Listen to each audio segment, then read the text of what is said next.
Hey there, Toonami faithful, and welcome back aboard Toonami Absolution, where we talk about the shows that made us us and made you you. Once again, we are your hosts. My name is Alex. I'm Sam. And I'm John. Yeah, we're continuing our space ghosting. Well, Yeah, starting it technically. yeah. This is Coast to the first. coasting. This is the first the public sees of Space Ghost Coast to Coast with these two episodes, and the first one is like quite the eclectic lineup, wouldn't you say? Yeah. Yeah, April 15th, 1994 for the air date, and we get Susan Powter, an Australian-born American motivational speaker and nutritionist, famed for her catchphrase "Stop the insanity," which I didn't know, so I thought Space Ghost was just having a moment.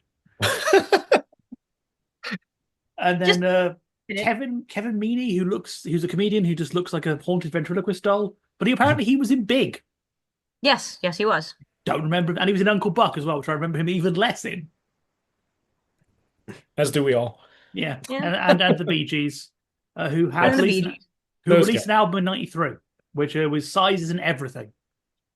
It's a later Bee Gees album. If you want sort of my review, I listened to it while preparing notes for this episode, and if you asked me to hum one of the songs right now, I couldn't. Yeah, gun to your head, you could not do this. Yeah, the Bee Gees got weirdly experimental and also not very good at a certain point. Yeah, So Well, just Bee Gees, to their credit, would always try to evolve with the times, starting out as like folk rock and then disco and then whatever the hell they are in 1993. yeah, I don't know what that is, but some acts like Alice Cooper do it successfully. Other acts have a harder time. yeah, but I was like, oh, that happened. That Yeah. existed briefly, and the The framing joke of this episode is very interesting. oh yes, this is what I was saying last week about the what I consider the prototypical Adult Swim joke is the Spanish subtitles that Yes. randomly appear. Because that is what I consider like an Adult Swim joke. Effectively, you see it with Tim and Eric, you see it with Off. Yeah, this kind of playing with the format in this very surrealist, often non sequitur way. I mean, and it's also it underscores a lot, including the interview with Susan, who again is this like really popular nutritionist, I suppose, at this time. Not being into nutrition in 1993, 94, I wouldn't know, but but the Space Ghost just kind of waxing poetic about his love for like Mexican food and stuff during that segment. Yeah, And Well, yeah, I did love his chemicals and a massive list of Mexican food. That was a very good joke. yeah. there. It's just yeah, at this stage it's I mean you could argue for all stages. He's just so much of Coast to Coast is just Space Ghost trying to get a reaction. Yeah, I think though, Susan, and we'll see it when we go to episode 2 in a minute, underscores the big problem with these early episodes is they haven't kind of established how the interviewee is meant to react to Space Ghost. Like if because she kind of confronts him and plays along, which doesn't work as well. Like what I remember the Conan episode does this really well, where Conan is playing the straight man, he's being offended, and like, how dare you? She's like trying to be cool and run with it, and it doesn't quite work. Yeah. I think they you do. need, yeah, you need the other person to be like weirded out for Space Ghost's character to make sense. And they do talk a little bit of shit on some of the other Gilligan's Island cast members. Oh yes, episode 2 is Gilligan, which has the cast of Gilligan's Island, which was Gilligan's Island sitcom from '64 to '67, 98 episodes. Bloody hell, ran a while. Yeah, we used to crank them out. Oh, So I it's like, I see, John. I remember you saying you've never seen Gilligan's Island no, before. no, is it any good? Should I drop everything I and watch Gilligan's Island? Well, okay. That's kind of a loaded question for That is a starters. loaded I question. mean, I'm curious because apparently it was this big thing. Yeah, Literally all I know is that it was referencing The Simpsons and Mystery Science Theater kept referencing it. That Gilligan's is, Island is also my favorite reference to Gilligan's Island happens in Galaxy Quest when the aliens talk about watching Gilligan's Island and they think it's a documentary, oh, Which is wonderful. not Oh, unlike this episode by which the is way. not Yes. unlike this episode. Which again, it's an example of them not quite getting it because you have the final guy. They bring it back up, and he goes, "Oh yeah, no, it was fake." He's like, "Ah, but she said it was real," and he doesn't react to that. It's like you're meant to like be a more pushy on this. Yeah. Yeah. I mean, so Where to go with this? Where to go with this? Do you Like want do I talk about Gilligan's Island? Do I talk about episode one they or do I talk about episode two? there's like you know Gilligan's Island being real became like a joke in like the 60s and 70s for a lot of reasons, and I just really enjoy that. Also, they made a I don't know if you guys know this. Gilligan's Island had a reality TV show that came out in 2004. Yeah, Pardon? yeah. Yeah, So Like I like mean, Survivor? Like did they actually put like them on an island, or was it it like was very an much like unscripted take on the sitcom. yeah. So very oh much off the popularity of Survivor. I mean, you have to keep in mind when Gilligan's Island was on the 60s, audiences loved it, but critics hated it. They were Yeah, like, what is this dreck? This like nadir point of television, of scripted television. Because it is just like these people get wrecked after a 3-hour tour on a remote a island. 3 hour tour. And yet they can, because of the professor who shows up in episode two of Space Ghost Coast to Coast and is the final guest of Space Ghost Yeah, Coast to Coast, can like basically steampunk all the modern contrivances of home on this island, and they get visited by like everybody. And yeah, it doesn't really make sense. It's, I mean, if we're kind talking of Swiss pure Family Robinson then? very Swiss Family Robinson, but without the like family outing where they kill pirates. That's yeah. the It best bit. Gilligan's Island, like, oh, cards on the table. My first like recollection of Space Ghost is this Gilligan's Island episode because I keep bringing up my great grandma a lot because I spent 99% of my time with her as a kid. Gilligan's Island came on right after MASH in the Yeah. afternoon. Yes, it And did. that was like the two shows me and my grandma would watch that she like understood and got. But Gilligan's Island is referenced everywhere. It's one of those, in a weird way, it's kind of like the Dragon Ball Z of American sitcoms. It establishes so much of that rhythm that goes forward. Oh, It's the other thing I know about it is that apparently they did an animated series after it ended where they Yep. all went to space. A lot of series everybody from the goes to 60s did that. space. Yo A lot Yogi of series Bear from the went to 60s. space. He had space races, in fact. Yeah. Everybody goes to space. And a lot of 60s series that were in this more cartoony vibe had ended up getting cartoons. Like Star Trek got a cartoon. Oh yeah. The continued adventure. So it What this a that was daytime woman. Yeah. yeah. So what do we think of our three cast members who find themselves stranded on a talk show with Space Ghost? I admire them for trying. They I think again, Gilligan if did the best. he did quite well. Like he clearly sort of, I think, intuited what they were going for a little bit more. But yeah, it was very, very weird this episode structurally. Like again, it's the thing of like, I don't think they'd really pitched it. Some thing is you can all of these were recorded in '93 very clearly because all those books they mention Yeah. aren't a joke. They're all real and they all published the year before, apart from one of them. Yeah, so the Gilligan's Island cookbook is from '93. Where's yeah, Bob Denver's Gilligan, Maynard and Me was also '93. The cookbook, by the way, is terrible. I don't recommend it. Her raviolis just ravioli. My favorite is the Uh, last guy, Russell Johnson. His book was '92, but it has the longest title of a book I've ever seen. Here on Gilligan's Island, slash Professor's behind the scenes guide to everything you ever wanted to know about Gilligan's Island, including a complete episode guide and more. That man was doing SEO titles before SEO was a thing. oh yeah.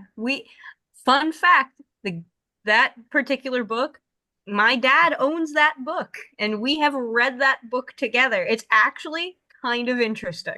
Does it look as? Unfortunately, all the ones I could find were like these really faded secondhand ones, so it looks like some horrible tome. Was It does look like that in real life, yeah.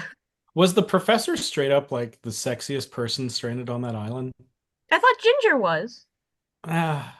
Ginger's supposed to be very sexy. There you go. That is your call for engagement for this episode. Which member of Which member of Gilligan? Mary was Ann was not? also pretty sexy. Like, Who's the one woman who shows up on this episode of Space Ghost yeah. Coast to So Coast? you guys know this more than me. So the thing when they're doing about the other woman who they all apparently dislike, is that a bit or do they all actually dislike it? I couldn't tell. From what I That's understand, they actually dislike Yeah, Ginger. that's Okay. Ginger. That's the actress who played Ginger. I can't remember what her name is, but she pulled a lot of weird stuff in her contract, kind of similar to what Shatner did in like the second season of Star Trek, where a lot of people just started like hating his guts because of it. She pulled a lot Um, of stuff in her contract, like Marianne and the professor didn't get added. Like they mentioned it in this episode, they didn't get added into the credits until the second season because of what was in that actress's contract.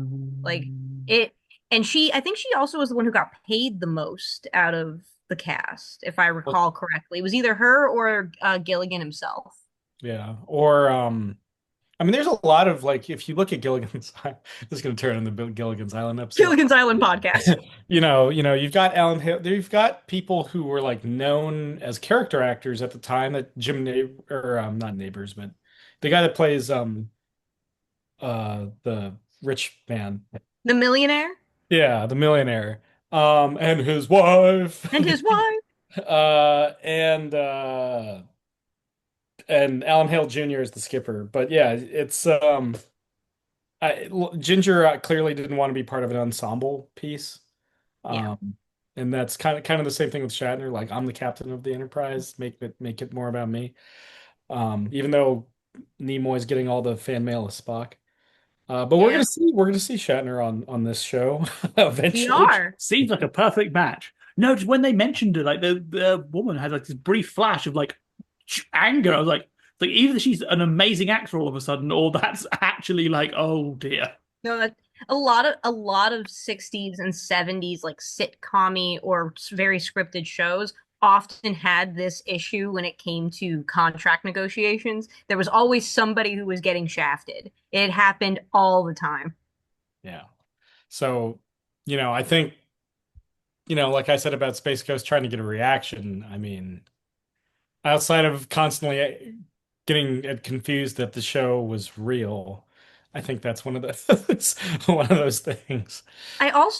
We do have to talk about the dynamic between Zorak, Moltar, and Space Ghost too. Like Yes. that dynamic is starting to get established. And I forgot how much I love Zorak as a character. He is so chaotic, and I love that. And also the Locust joke where he's just like, "Mom?"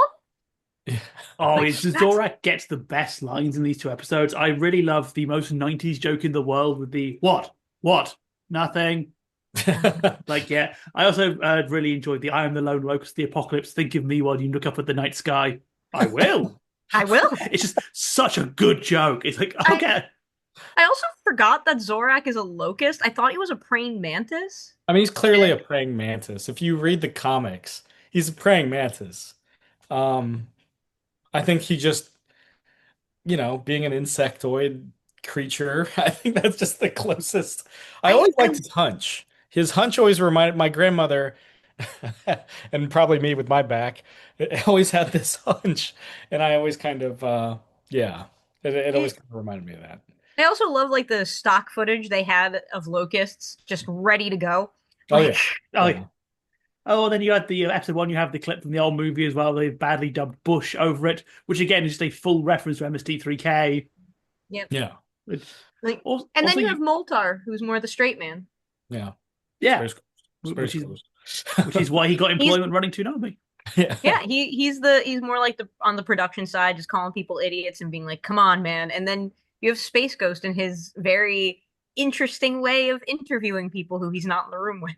What is your favorite Space Ghost like? Obviously, they recycle a lot of the same clips, like him doing the close-up smile to the camera, or the stretch, or whatever. What is your favorite Space Ghost like recycled animation? It's the It's the stretch. It's stretch. stretch. They use that Because stretch all the time in yeah, so many weird ways. well, it's also because the stretch looks weird even in context. Like it's not a well, it's like it's such a how he moves his arms, like this weird, like baby trying to learn their physical body feeling. And because of Space Ghost's face actually lacks features, because of the forced perspective they put on it, it kind of makes him look like a thumb in a glove Oh yeah, when he yeah, stretches. the Space it's fun. all it's singular, but the I There's like always no neck, no I chest. always like the close up. I always like the turn to the singular tooth, like smile close up. That for me. Cheesing. But what about the first? So to go back to the first episode, what do we think outside of Susan Powter? What do we think of the other guests? And that is He interesting. he was all right, but So Kevin Meaney, I did look him up, and he basically does his singular bit, which Tight is pants. the impression of his mother saying that that's not right. Hmm. That whole is just a straight stand up bit. Kind of feel like he maybe needs a bit more time. It's definitely notable that the Bee Gees get time in this episode, so it's 3 guests, not 2, Hmm. and the Yeah. Bee Gees are clearly drunk. The Bee Gees are very clearly like visibly I intoxicated. I desperately want to know if that was always the plan. Because there's part of me that wondered when watching this episode, was it meant to be that woman and the Bee Gees? And they just botched the interview because they were so drunk. So we got Kevin Meaney because he's that sort of in the same circle of comedians as these guys. And it's Yeah. like, come on, do your bit to fill 5 minutes. Yeah. We're gonna There, talk about tight pants. Let's just do this. Let's Yeah, there just are multiple episodes where guests have shown up intoxicated in some way. I Like mean, I yeah, remember a couple of them. Andy Dick was on the show at one point, and that was at like one of the heights of his many drug problems. yes. Yeah. it's just how like the Kevin Meaney, it just feels like he could have gone longer, and they just kind of were just rushing to a finish with him. So it's like, wonder if there was a production reason for that. Yeah. Yeah. I Like mean, I they get couldn't you're Spanish good. subtitle him. Yeah. Yeah, I'm surprised there wasn't a Spanish subtitle for the Bee Gees either. I was kind of waiting for at least one of them to be like just be like the Bee Gees, the Bee Gees. Los But The B. then Bee Gees. that would be lost, wouldn't it? Yeah.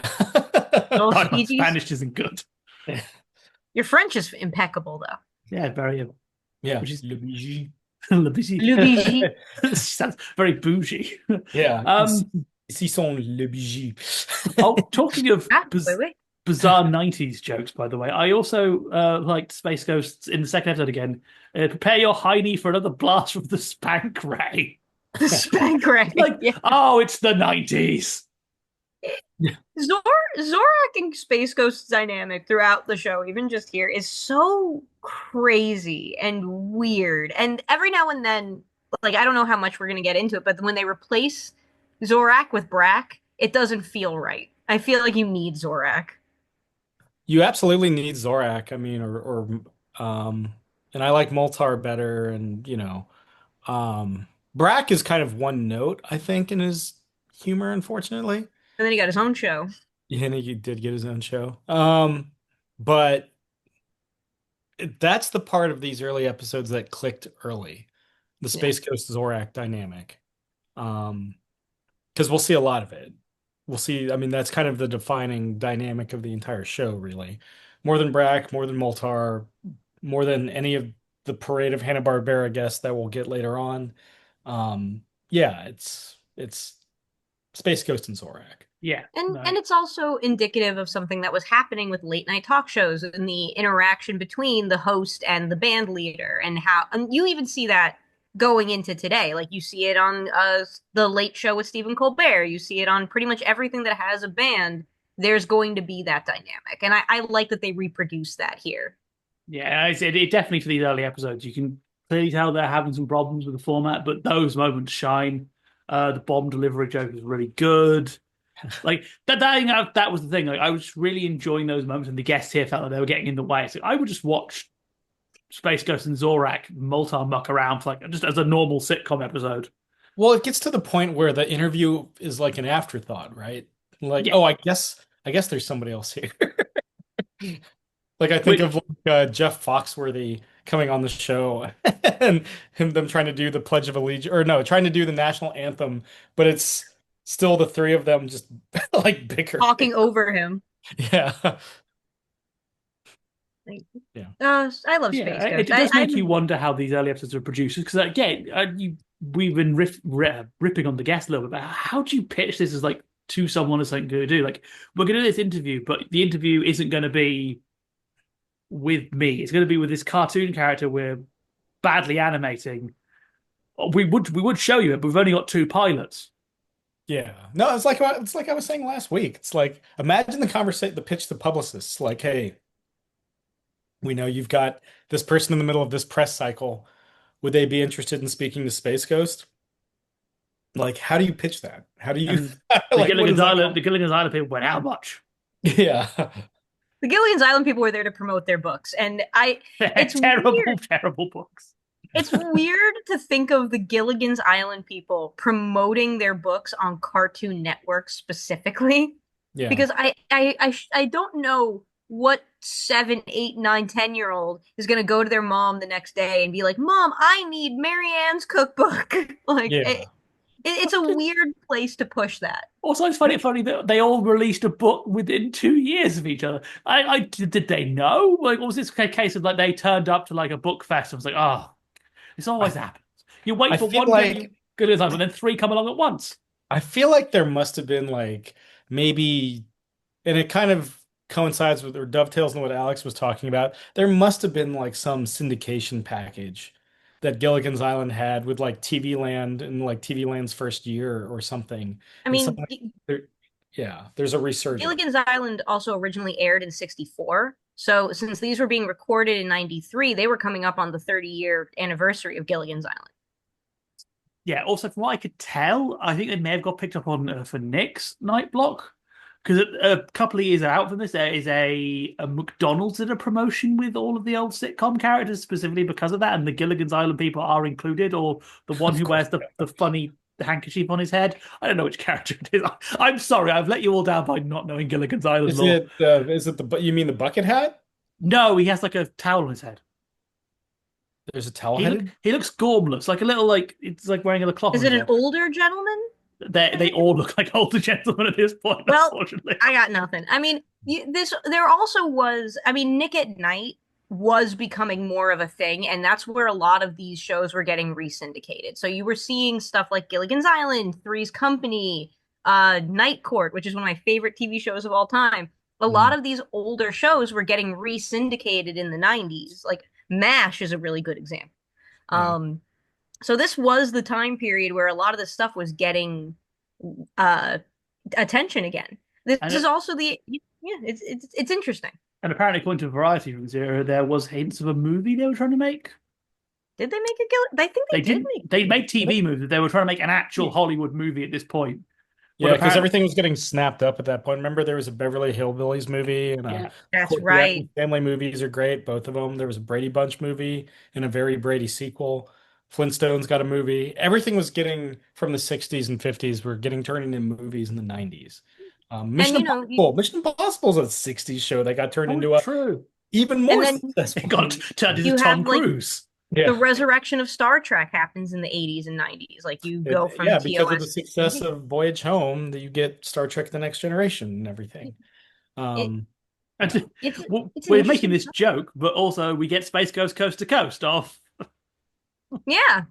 The 90s saw a major resurgence of 60s properties. I mean, that 70s show started at like was beginning in that time period. So you're getting this wave of nostalgia that's also creating a lot of very creative ideas around it. And Space Ghost is like you guys said, it's a great example of that. Yeah, and as we said, this is also the cable thing now. Cable channels are realizing we have to be 24 hours to compete. What do you do for, midnight till 6 a.m.? Not worth putting money in making something new. What's cheap in syndication? Yeah. And infomercials can only get you so far. Yeah. Ah, Yeah, it's lost airtime. It's just you're just selling off your airtime. But I mean, which means you're selling off your audience.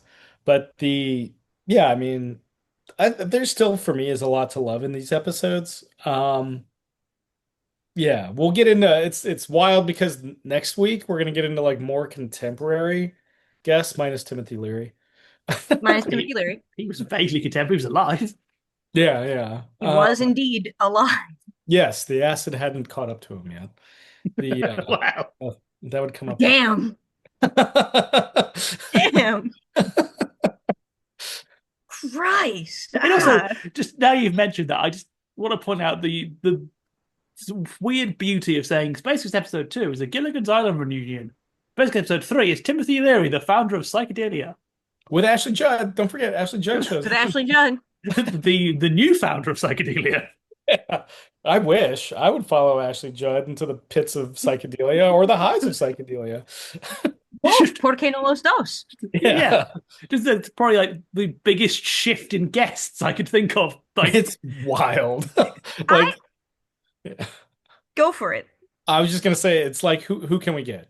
Who Susan Powter, some stand-up comedian, Kevin Neary, okay, and the Bee Gees? Yes. Yes. Let's do that. I love that though. Like it's so cool to get so many different weird people to come onto this different weird show. Like and because everybody's gonna have a different reaction, everybody's gonna have a different feel for Space Ghost. And I appreciate if you really think about it, this had to have been a risk at the time. This had to have been at least a little bit of a risk. Oh, yeah. I think you can argue that the choice of guest is an attempt at mitigating that risk in that we've got people who are, no offense to them, cheaper. It is, Yeah. Kevin Meaney, local comedian, the girl we have next week is very popular, but she's still not like she's not sort of Bill Murray national figure. Timothy Leary's on the cheaper end. It's people we know or people who are not getting work on anywhere else. Yeah. Am I wrong in remembering that Tom Hanks was on this show at one point? I could see him being on it. I I could see wouldn't him be being on it. surprised. If you can I'm get, yeah. I'll have I'm to vaguely remembering this. I'll have to have a look. Or it could have been Bill Murray, because Bill Murray did a lot of weird stuff like that. And I'm gonna be honest, I get a little face blind between the two of them sometimes. I mean, we're gonna get some like really, I mean, we get like Jim Carrey at the peak of his Yeah. popularity. We get Carrot Top at the only period of popularity. We get Carrot We, Top. yeah, I we get, remember the Carrot Top episode. we get a lot of really, we get, Bob Odenkirk and David Cross during the Mr. Show era. We get a lot of really impressive people, all things considered. Though in the case of Bob Odenkirk and David Cross, they were also promoting a show on another Warner network, which is to say HBO. So they would always, of course, cross-pollinate. So, but yeah, Yes. no, I love the how bananas like the show could get with its guests. It Yeah, got weird. It got weird. it's weird out the jump. They're talking about tight pants, Mexican food. They're talking about they're talking about people getting. I mean, it's a show with Yeah, a rules. praying mantis band leader. We'll get the Golden Girls dying. Yeah, No, that's Yeah, next week, I think. That's next week. that's next week. Yeah. we'll Ignore get me. there. I mean, I do have to ask, who is your favorite Space Ghost cast member? I mean, it's probably Space Ghost, but I also really like Zorak. Probably Zorak. It's Zorak I or that one little guy in his band who's always on the left. Because oh he looks like what I think if you have you ever seen the Atari era Mario art? Or the yeah. Atari, Oh, age, sure, where it yeah. was clearly drawn by someone who had been who had been told what Mario looked like from someone else who had also been told what Mario looked like from someone else. He looks like that. He looks like kind Ah, of the the spib. simulacrum. Yeah, like kind of like the stereotypical spib from a 1940s cartoon warning you about buying nylons under the counter. Yeah.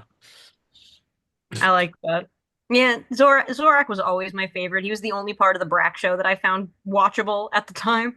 So, 'cause, So oh yeah. boy, if we ever talk about the Brack show, what a what an insane thing that happened. The list is finite. We will get there. The list is Yeah. finite. We'll get there. Brack show and Robotech. That you should do those back to back. Just to get them out of the That way. ends the show. We just give up. That's just it. We're done. Finally Brack do show and Robotech. Robotech. So yeah, what final thoughts on this episode? I know I've ragged on it a little bit, but I enjoyed this. It's interesting to see the show sort of finding its footing a little bit because I think it's like we don't get the chance to see as often these days. I feel shows are sort of very produced now, so you don't get these kind of wonky early episodes, the early installment weirdness. Yeah, I think it was good. I think this isn't sort of what I would say peak. If I had to introduce someone to space, this isn't the episodes I would use. But I think they were a good showing for a very new concept. Yes, yeah, and like I say, it's always going to be weird. For me, I'm kind of surprised how much of the formula is intact right from jump. But yeah, they're still figuring it out. I you can see where they're still kind of working their way through some stuff. They're still trying to kind of figure out what the flow is, but I think that the natural chemistry between the three characters that centralize the show is so obvious and so good right from the jump that it's hard not to have it's hard not to love it. And I think it also holds up very well, which is kind of interesting when you're talking about shows from that era. But we have reached our destination, Toonami faithful, so it's time to disembark from Toonami Absolution And we had such a great time talking with you. And we hope that you join us for our next journey outward. Once again, we have been your hosts. My name is Alyx. I'm Sam. And I'm John. And we'll see you next time, Toonami Faithful. Bang.